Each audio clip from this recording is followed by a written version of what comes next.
Good morning, my lovely student. Welcome to all. Welcome to our math session. Student, today we are going to start parallel and perpendicular lines. So, we will learn how to draw parallel lines, how to draw perpendicular lines, and also we learn about what is meant by perpendicular lines and what is meant by parallel lines. Okay, so let's start.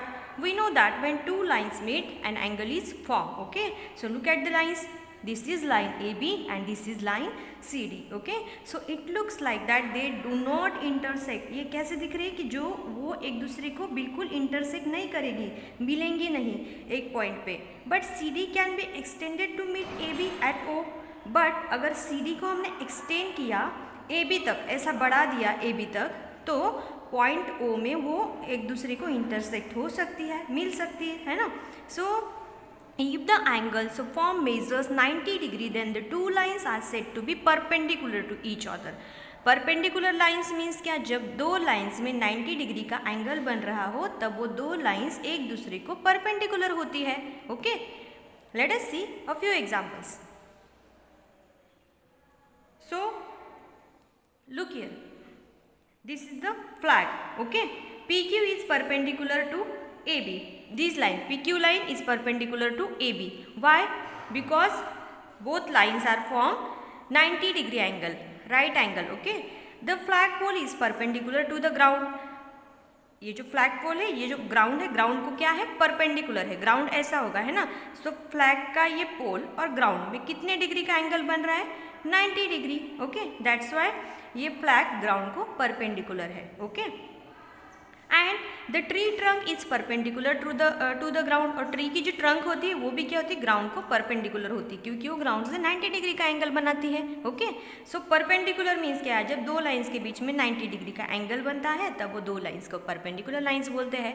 Okay, now consider this two lines AB and CD. Look here, next lines, this is the line AB and this is the line CD. Okay, if extended, AB and CD do not meet at all, and wherever you measure the distance between AB and CD will be the same.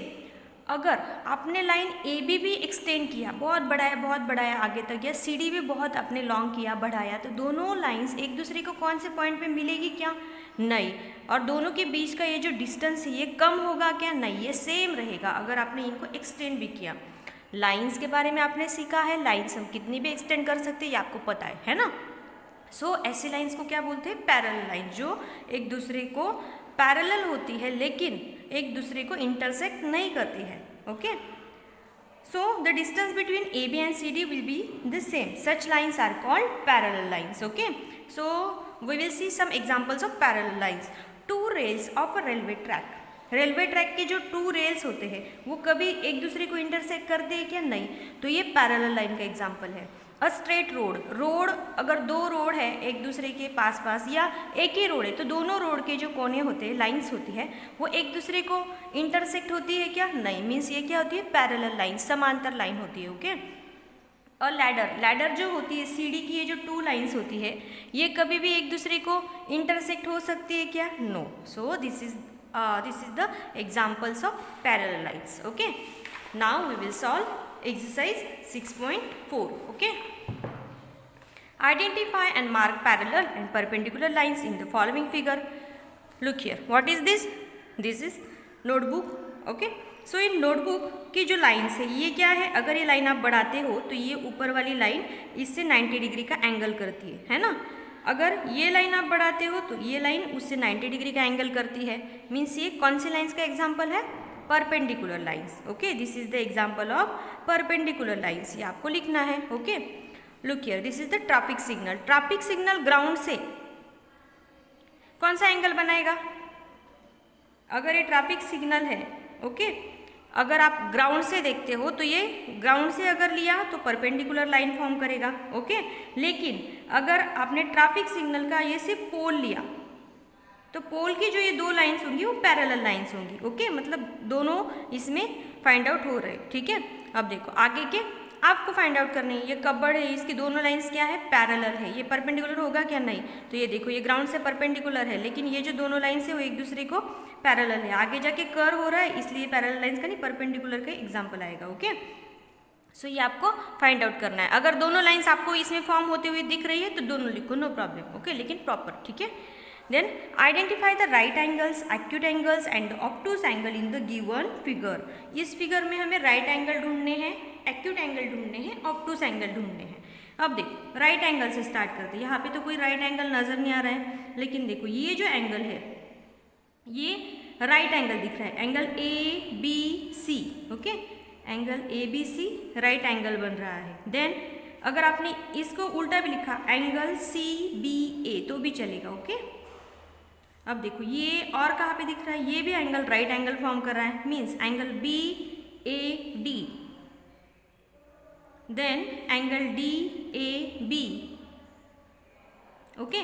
अब देखो acute angle, so acute angle का measurement क्या होता है student, 90 degree से कम होता है। अब ये जो एंगल है वो 90 डिग्री से कम आएगा, मीन्स ये जो एंगल है ये भी 90 डिग्री से कम आएगा, है ना। ये दोनों एंगल्स 90 डिग्री से क्या आएंगे, कम आएंगे। Angle E P Q, okay, E P Q या क्यू पी ई, ऐसे भी आप इसको लिख सकते हो। देन ये भी एंगल एक्यूट एंगल आ रहा है, angle E Q P, then angle P Q E, okay. अब ऑब्टूस एंगल, ऑब्टूस एंगल ये एक्यूट एंगल हुए, ये राइट एंगल हुए हैं। ऑब्टूस एंगल आपको ढूंढने, कैसे ढूंढोगे, ये जो एंगल है ये बड़ा वाला आ रहा है, मतलब ये 90 डिग्री से बड़ा आएगा, है ना। Obtuse angle, angle P E Q, angle Q E P, okay. So ऐसे आपको यहाँ पे नेम लिखने हैं एंगल्स के, बाकी तो सब मैंने ही कर दिया, एक ही आपको लिखना है, ठीक है। Then next, look at the layout of two gardens given below. ये टू गार्डन्स का लेआउट दिया है, okay. Name the pairs of parallel and perpendicular lines in each layout. यहाँ पे पैरेलल और परपेंडिकुलर लाइंस लिखनी है दोनों लेआउट के, ओके। अब देखो यहाँ पे अगर हम फर्स्ट लेआउट में पैरेलल लाइंस देखें स्टूडेंट, पैरेलल लाइंस अगर हम देखते हैं तो देखो पैरेलल्स क्या, जो लाइंस एक दूसरे को कभी भी इंटरसेक्ट नहीं होती है, ओके। अब ये लाइन डी ए और सी बी आपने कितनी भी बढ़ाई तो एक दूसरे को इंटरसेक्ट होंगी क्या, नहीं होंगी, इसलिए लाइन डी ए और सी बी, या आप ऐसे भी लिख सकते हो लाइन ए डी और बी सी, ओके। ये आपके लिए दिया है, आपको मैं प्रॉपरली समझा के दे रही हूँ तो आपको करना है, ठीक है। और ये जो टू लाइन्स है देखो, ये डी सी और ये जो लाइन ए बी है, ये कितनी भी आपने एक्सटेंड की तो ये एक दूसरे को इंटरसेक्ट करेंगी क्या, नहीं करेंगी। सो ये भी लिखना है line D C line A B, then line C D line B A, ये ऐसा भी लिखा तो भी चलेगा, नो प्रॉब्लम, ओके। अब देखो इसमें परपेंडिकुलर लाइन्स, आप बोलोगे यहाँ पे तो नहीं दिख रहा है टीचर, 90 डिग्री का एंगल फॉर्म हो रहा है, देखो यहाँ पे ये टू लाइन्स के बीच में, लाइन्स आप कितने भी बढ़ा सकते हो, नो प्रॉब्लम। अगर आपने ए बी ऐसा एक्सटेंड कर दिया तो सी बी क्या है, उसको परपेंडिकुलर है ना। सो परपेंडिकुलर लाइंस के एग्जांपल में आप क्या लिखोगे, line A B line C B, okay. अगर ये लाइन इधर एक्सटेंड की तो लाइन ए बी को लाइन डी ए परपेंडिकुलर है, okay. So line D A is perpendicular to line A B. अगर आपने ये लाइन बढ़ा दिया डी सी इधर तो ये लाइन डी सी को डी ए परपेंडिकुलर है ना। उल्टा करके देखो अगर आपको ऐसा नहीं समझ में आ रहा है, अगर आपने ये लाइन इस साइड में एक्सटेंड की तो लाइन डी सी को लाइन सी बी परपेंडिकुलर है, मतलब हमें 8 पेयर्स मिलती है यहाँ पे 4 पेयर्स मिल रही है परपेंडिकुलर लाइन्स की, और पैरेलल लाइन्स की भी 4 पेयर्स मिल रही है, ओके। प्रॉपरली फाइंड आउट करो। अब देखो यहाँ पे हमें पैरेलल लाइन्स मिलेगी क्या, प्रॉपरली आपको ऑब्जर्व करना है। देखो अगर आपने ये एस पी प्रॉपरली ऐसे सेम एक्सटेंड करते हो और ये आर क्यू भी ऐसा एक्सटेंड करते हो तो ये क्या दोनों होंगी, पैरेलल लाइंस होंगी, एस पी और आर क्यू, ओके। और अगर ये दोनों लाइंस भी आप ऐसे एक्सटेंड करते हो, एस आर और पी क्यू, ये भी पैरेलल लाइंस होंगी, ओके। सो यहाँ पे परपेंडिकुलर लाइन आपको दिखाई दे रहा है क्या, नहीं। यहाँ पे कोई भी एंगल 90 डिग्री का फॉर्म नहीं हो रहा है, ओके। ये लाइन अगर एक्सटेंड की तो यहाँ पे भी 90 डिग्री नहीं फॉर्म होता है, इधर से एक्सटेंड किया तो भी 90 डिग्री नहीं फॉर्म होता है, मतलब यहाँ पे परपेंडिकुलर लाइंस नहीं है, ओके। पैरेलल लाइंस आप ये पेयर लिख सकते हो, ये 2 लाइंस की, ये 2 लाइंस की। On the occasion of World Environmental Day, Ayan and Rohan decided to plant saplings along the boundary of the 2 gardens. उन्होंने क्या डिसाइड किया है, ये जो 2 गार्डन्स हैं उनको उनके आसपास में उनके बाउंड्री पे क्या लगाई जाए, सैपलिंग्स लगाई जाए। Present your views on world environmental days, emphasising upon the importance of growing trees.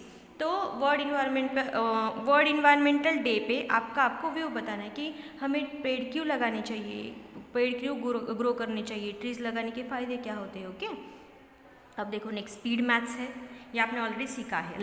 Line is a collection of, line कौन सा कलेक्शन होता है, लाइन किसका कलेक्शन होता है, पॉइंट्स का। Okay, so you have to write points here. Then a dash dash has a starting point and end point, किसको starting point होता है और एंड पॉइंट भी होता है, yes very good, line segment है ना, लाइन सेगमेंट को स्टार्टिंग पॉइंट भी होता है और एंड पॉइंट भी होता है। सो यहाँ पे आपको लिखना है line segment. Right angle measures, right angle का मेजरमेंट क्या होता है, yes very good, 90 degree. And acute angle is dash dash than a right angle. Acute angle right angle से क्या होता है स्टूडेंट, छोटा होता है, less than, okay, less than the right angle. And obtuse angle measures more than 90 degree and less than 180 degree, means straight angle से वो छोटा होता है ऑब्टूस एंगल और 90 डिग्री से बड़ा होता है, राइट एंगल से बड़ा होता है। Okay, an angle whose measure is 20 degree is an which angle, 20 degree अगर जिसका मेजरमेंट हो तो वो एंगल कौन सा एंगल आएगा, वेरी गुड, एक्यूट एंगल आएगा। देन 120 डिग्री जिसका मेजरमेंट आएगा वो कौन सा एंगल आएगा, 120 डिग्री वाला ऑब्टूस एंगल आएगा, 90 डिग्री से बड़ा है ना। सम ऑफ टू राइट एंगल्स, दो राइट एंगल के टोटल कितने आएंगी, 90 degree plus 90 degree 180 degree, straight angle आए। ओके, सो ये आपको प्रॉपरली फिलअप करना है। तो आज आपको क्या करना है, 6.4 एक्सरसाइज प्रॉपरली आपकी नोटबुक में सॉल्व करनी है। ओके, अब यहाँ पे मैथ्स लैब एक्टिविटी दी है, वो आपको रीड करनी है और प्रॉपरली करनी है। शॉर्टली मैं फास्टली बताती हूँ, ठीक है। आपको क्या करना है, draw the face of clock when the angles between the minute hand, hour hand in 30 degree, 60 degree, 90 degree and 120 degree and write the corresponding time. Clock का फेस ड्रॉ करना है, एंगल्स यहाँ पे सेंटर लेना है और 30 डिग्री यहाँ पे सेंटर लेके 30 degree, 60 degree, 90 degree and 120 degree के एंगल्स आपको मेज़र करने हैं। ओके, और एंगल्स मेज़र करने के बाद एक को राइट हैंड और एक को शॉर्ट हैंड आपको रखना है प्रॉपरली, और कितने बजे है, टाइम क्या हुआ, ये आपको दिखाना है। Okay, then draw figure using only line segment, angles, parallel lines and perpendicular lines. आपको एक फिगर ड्रॉ करनी है, line segment, angle, parallel lines और परपेंडिकुलर लाइंस मिक्स करके। And also count the number of acute angles, right angles and obtuse angles in the figure drawn. और जो figure आपने draw की है उसमें एक्यूट एंगल, राइट एंगल कितने हैं, ऑब्टूस एंगल कितने हैं, ये आपको फाइंड आउट करना है। Okay, then draw angles of the following measure, ये भी आपका प्रोजेक्ट है, माय प्रोजेक्ट। ओके, आप प्रॉपरली इसको रीड करो। What type of angle do you get, ये एंगल्स आपको ड्रॉ करने हैं, 110 का, 90 का और 60 का, और कौन सी टाइप है एंगल की ये बताना है, ठीक है। Then next, collect pictures of temples, bridge, towers and other monuments where parallel and perpendicular lines can be found. आपको पिक्चर्स कलेक्ट करने हैं, टेम्पल्स के, ब्रिज के, टावर्स के, ओके, देन हिस्टोरिकल मोनूमेंट्स के, और उनमें पैरेलल और परपेंडिकुलर लाइंस फाइंड आउट करनी है। Stick the pictures on the chart paper with their name. आपको पिक्चर क्या करने हैं, प्रॉपरली चार्ट पेपर पे चिपकाने हैं। Place and year of construction, उसका कंस्ट्रक्शन वो कौन सी ईयर में बनाया गया है, उसका कंस्ट्रक्शन ईयर और उसका नेम वहाँ पे डालना है। Mark the parallel and perpendicular lines in each picture, और उस पिक्चर में पैरेलल और परपेंडिकुलर लाइंस आपको मार्क करनी है, दिखानी है। Okay, so present before your class the human factors responsible for the damage to our historical monuments also suggest ways to prevent such damage। अब जो ये जो ऐतिहासिक स्थल है जहाँ पे हम पिकनिक को जाते हैं वगैरह देखने को जाते हैं, तो ये ह्यूमन जो हम हैं, तो हम हमारे थ्रू ये कैसे डैमेज हो रहा है और इनके लिए डैमेज से इन्हें बचाने के लिए हमें क्या करना चाहिए, ये आपको क्लास में प्रेजेंस करना है। आपका व्यू क्या है, आप क्या कर सकते हो। ओके, सो ये प्रोजेक्ट हम जरूर लेंगे स्टूडेंट, बहुत इंटरेस्टिंग प्रोजेक्ट और एक्टिविटी जल्दी हमारे स्कूल स्टार्ट होने वाले हैं। ओके, तो तब हम ये कर लेंगे, ठीक है। सो आज आप क्या करो, 6.4 प्रॉपरली स्पीड मैथ्स का पेज नंबर 110 दिया है, ये प्रॉपरली सॉल्व करो। ओके, और अगर आपको टाइम है तो मैथ्स लैब एक्टिविटी और प्रोजेक्ट भी करो। ओके, चलो फिर मिलेंगे नेक्स्ट वीडियो में, बाय।